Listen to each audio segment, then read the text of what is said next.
Assalamualaikum warahmatullahi wabarakatuh. Perkenalkan, nama saya Bunga Mersiana dengan NPM 227098. Baik, di sini saya akan menjelaskan peta masalah dan peta konsep dari kasus luka bakar. Peta masalahnya di belakang saya ini, Pak Joni berusia 34 tahun masuk UGD.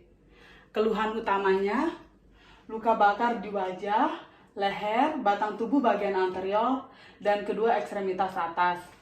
Riwayat penyakit sekarangnya, bernapas lebih sering, sakit di sekujur tubuh, sebagian wajah, leher, badan, bagian anterior, dan ekstremitas atas bilateral tampak merah. Basah, sebagian warna keputihan, kulit pecah-pecah dan mulai membengkak. Riwayat pengobatannya sudah dituangkan air, perawat menutupi luka dengan selimut dan diberi cairan infus. Riwayat sosialnya seorang koki jalanan.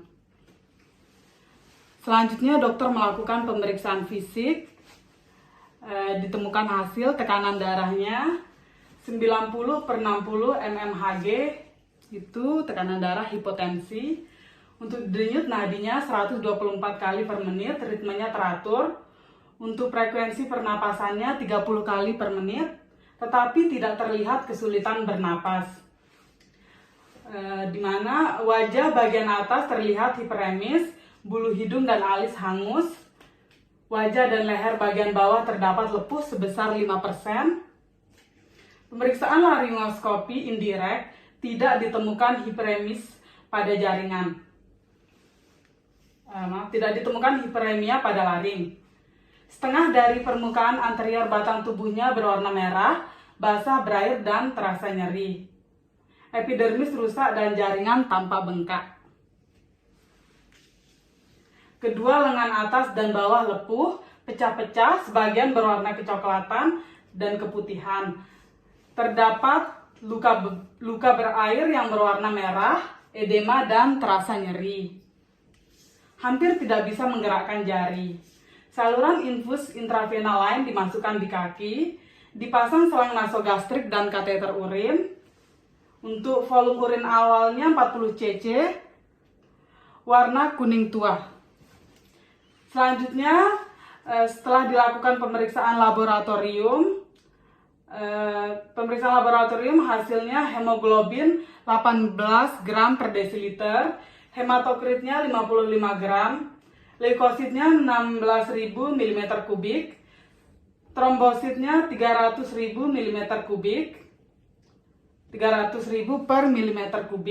Untuk gas darah arterinya, pH-nya 7,35, PCO2-nya 45 mmHg, PO2-nya 120 mmHg. Untuk kadar gula darah pasien 188 mg per desiliter. Fotoronsen dadanya dalam batas normal. Selanjutnya dokter mendiagnosis pasien mengalami luka bakar parah 32% total body surface area. Grade-nya 2 sampai dengan 3. Pada wajah, leher, batang tubuh bagian anterior dan ekstremitas atas bilateral dengan luka bakar melingkar pada ekstremitas kiri. Untuk terapi dan penata laksanaannya hendak dilakukan prosedur eskarotomi untuk mengurangi tekanan intrakompartemen di ekstremitas kiri atas. Selanjutnya, saya akan menjelaskan peta konsep pada kasus ini. Peta konsep ini dimulai dari etiologi luka bakar yang bisa disebabkan karena api, air panas, maupun bahan kimia. Pada kasus pasien ini, struktur kulit yang terkena di bagian epidermis hingga dermis. Di bagian dermis terdapat banyak pembuluh darah dan kelenjar syaraf. Karena luka bakar pada pasien ini juga mengenai ekstremitas superior, maka ada beberapa tulang, muskulus, dan nervus yang terkena. Dimulai dari tulang, yaitu dari clavikula, scapula, humerus, radius, ulna, carpalia, metakarpal, karpal, dan palang. Lalu pada muskulus regiobrachii terdapat dua kelompok, yaitu anterior serta posterior. Di dalam kelompok anterior ada 3, yaitu musculus coracobrachialis, musculus biceps musculus brachialis. Lalu ketiga otot tersebut diinervasikan oleh nervus musculocutaneus. Kemudian ada kelompok posterior, yaitu musculus triceps brachii yang diinervasi oleh nervus radialis. Di dalam musculus biceps brachii terdapat dua kaput, yaitu kaput longum dan kaput brevis. Kemudian di musculus triceps brachii memiliki tiga kaput, yaitu kaput longum, medial, dan lateral. Kemudian total body surface area. Untuk memperkirakan luas luka bakar ada beberapa metode. Yang pertama yaitu Falmar surface, kira-kira 0,8% dari total luas permukaan tubuh.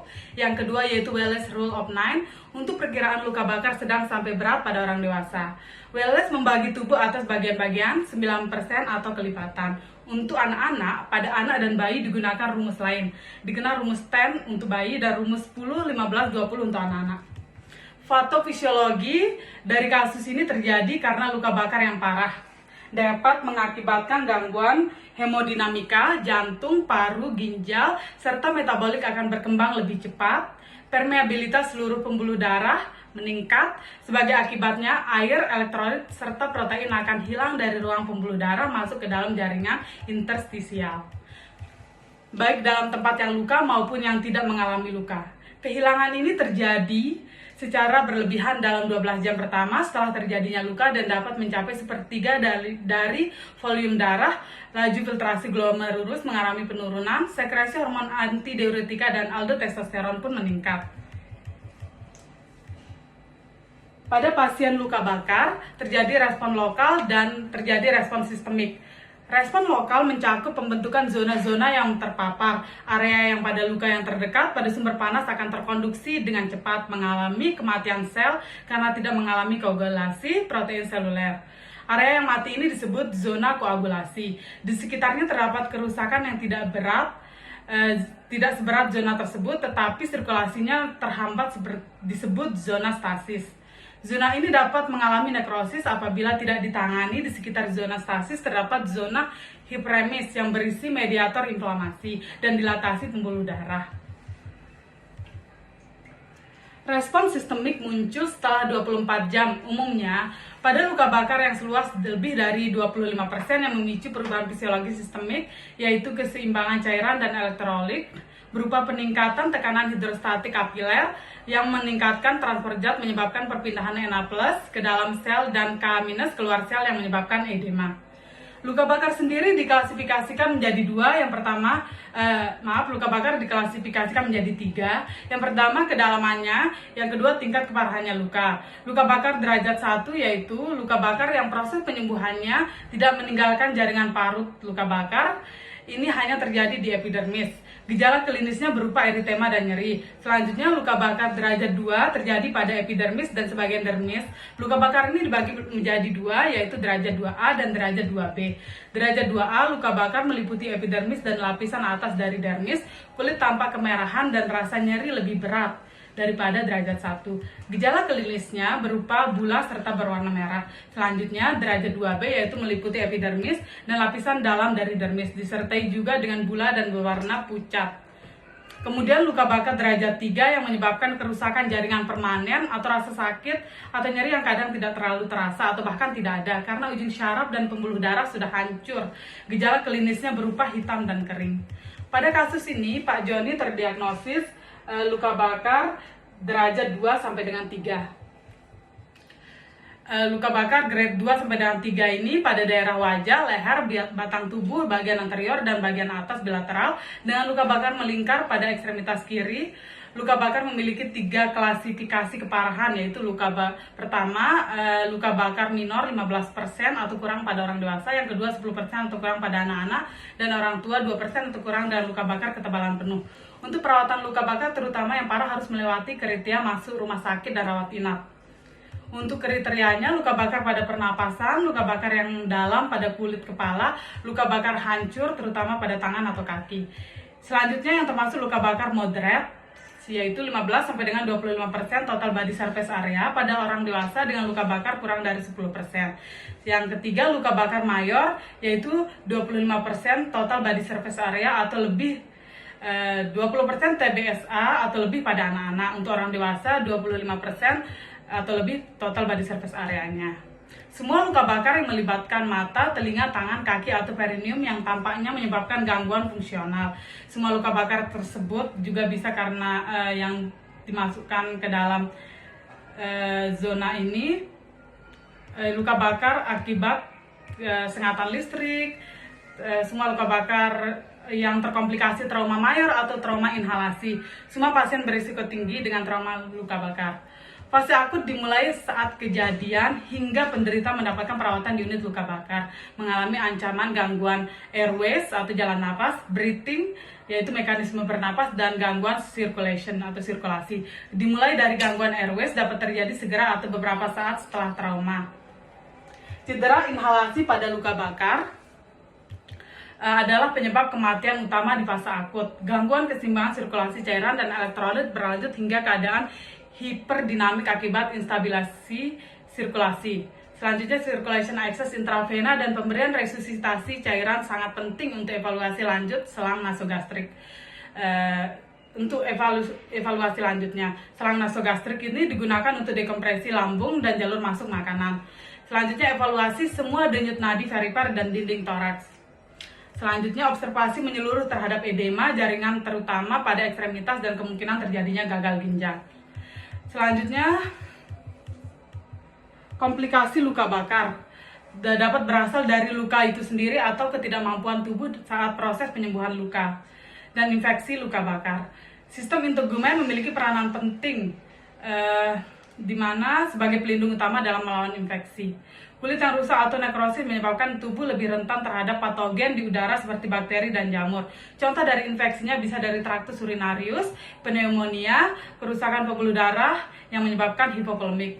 Lalu ada komplikasi jangka panjangnya, contohnya adalah hypertrophic scar dan keloid. Pada kasus di mana luka bakar terjadi di area sendi, pasien mungkin akan mengalami gangguan pergerakan dari sendinya. Selanjutnya, kategori luka bakar yang harus dirawat di rumah sakit atau yang biasa disebut dengan kriteria MRS, kriteria masuk rumah sakit. Yang pertama itu semua luka bakar mayor. Selanjutnya, luka bakar pada pernapasan, luka bakar yang dalam pada kulit kepala. Selanjutnya, luka bakar pada mata, luka bakar hancur terutama pada tangan atau kaki, luka bakar pada bokong atau perineum. Selanjutnya, luka bakar dalam atau seluruh bagian kulit. Selanjutnya juga ada luka bakar akibat sengatan listrik yang parah. Luka bakar selanjutnya itu luka bakar yang lebih dari 10% total body surface area pada pasien di bawah usia 10 tahun dan di atas usia 50 tahun. Selanjutnya, luka bakar pada pasien dengan penyakit medis serius yang menyertai seperti misalnya diabetes mellitus, penyakit jantung, dan sindrom imunodefisiensi. Selanjutnya, untuk penata laksanaan dari luka bakar ini ada fase subakut. Fase ini berlangsung setelah shock teratasi. Permasalahan pada fase ini adalah proses inflamasi atau infeksi pada luka bakar, problem penutupan luka, dan keadaan hipermetabolisme. Selanjutnya, fase lanjut. Pada fase ini penderita dinyatakan sembuh namun memerlukan kontrol rawat jalan. Permasalahan pada fase ini adalah timbulnya penyulit seperti jaringan parut yang hipertropik, keloid, gangguan pigmentasi, deformitas, dan adanya kontraktur atau kekakuan. Selanjutnya, BHP dan PHOP yang berhubungan dengan luka bakar. Pertama, ada beneficence, yaitu dokter memberikan pertolongan berupa resusitasi airways, breathing, dan circulation, pemasangan intravenal line guna menghindari komplikasinya. Selanjutnya, non-maleficent dengan prinsip do no harm. Dokter harus bisa mengidentifikasi seberapa parah luka bakar dan memberikan terapi yang tepat. Selanjutnya, autonomi. Pada kasus ini, pasien dibawa ke rumah sakit karena luka bakar yang dialami tergolong parah. Dokter langsung memberikan pertolongan pada pasien, memberi pertolongan atau terapi pada pasien untuk mengurangi keparahan. Prosedur lanjutan seperti eskaroktomi harus meminta informed consent pasien terlebih dahulu. Selanjutnya, justice. Dokter harus memberikan keadilan kepada tiap pasien yang mengalami kasus luka bakar ini, sesuai dengan tingkat keparahan ataupun luasnya luka bakar. Selanjutnya, PHOP atau Public Health Orientation Program. Pertama, health promotion, memberikan edukasi kepada pasien tentang apa itu luka bakar, faktor risiko yang menyebabkan luka bakar, dan penanganan luka bakar tergantung derajat keparahannya. Selanjutnya, specific protection, edukasi tentang pentingnya menyediakan alat pemadam api di sekitar, karena pasiennya merupakan kokil, tak alat pemadam api diusahakan ada di sekitar pasien bekerja. Selanjutnya, early diagnosis and prompt treatment, dokter memberikan perawatan atau pengobatan sesuai dengan keparahan dan jenis luka bakar pasien. Selanjutnya disability limitation, pemberian terapi, dan juga saat di instalasi rawat darurat diberikan resusitasi airways, breathing, dan circulation. Pertolongan pertama diberi air mengalir. Dan yang terakhir, rehabilitation, tindakan untuk agar pasien mandiri dalam pemulihan luka bakar, pencapaian perbaikan fungsi tubuh yang maksimal, meningkatkan penyembuhan luka, pencegahan deformitas dan scar. Sekian, wassalamualaikum warahmatullahi wabarakatuh.